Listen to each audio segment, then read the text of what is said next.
Welcome back to Great Day Washington. As we finish up the Republican National Convention week today, there might have been a lot of political talk around the water cooler at work, which is only likely to grow as we get closer to November. All right, so what happens though if you don't see eye to eye with your work colleagues politically?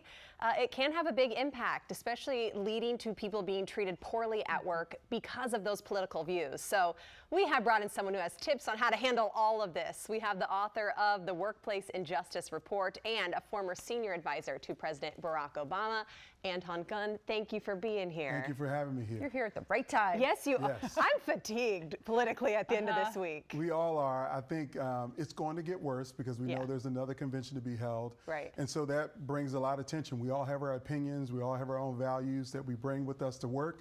And we can't divorce ourselves from each other. What we found in our research report is that 66% of people experience some form of injustice every year at work, and 23% experience it every month.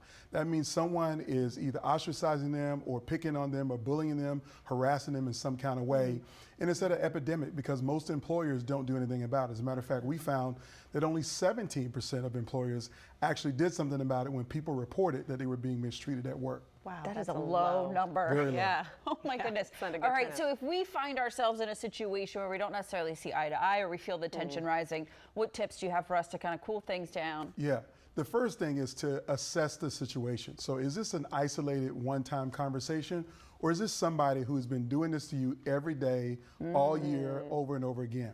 So if it's the latter, then my context for you would be make sure that you document everything that happened.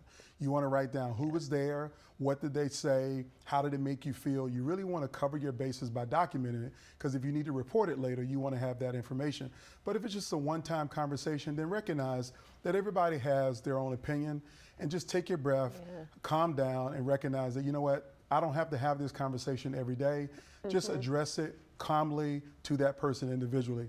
That's what I try to teach people in organizations. It's all about the people that you work with. You have to remember that you're there for a mission, not about politics. Your job is your job. You're supposed to work together as a team, and a lot of times people forget to do that. Yeah. If some of the efforts that you're doing internally, you're trying to handle this, not bring in HR, not bring in your boss, aren't working, is there extreme measures that you can go to? So the extreme measures, first of all, is know the policies at work, because there should be some clear policies of what is allowed and what's not allowed. And if people are violating that, then I would say you need to bring that up to a supervisor or HR. And if they don't get involved or if they don't respond, then you need to assess whether this company really is a place that values people like you. Can come to leaving. And sometimes it comes to leaving. We found in our research report 14% of people leave because they experience this level of injustice, and it's costing employers like $136 billion a year in turnover.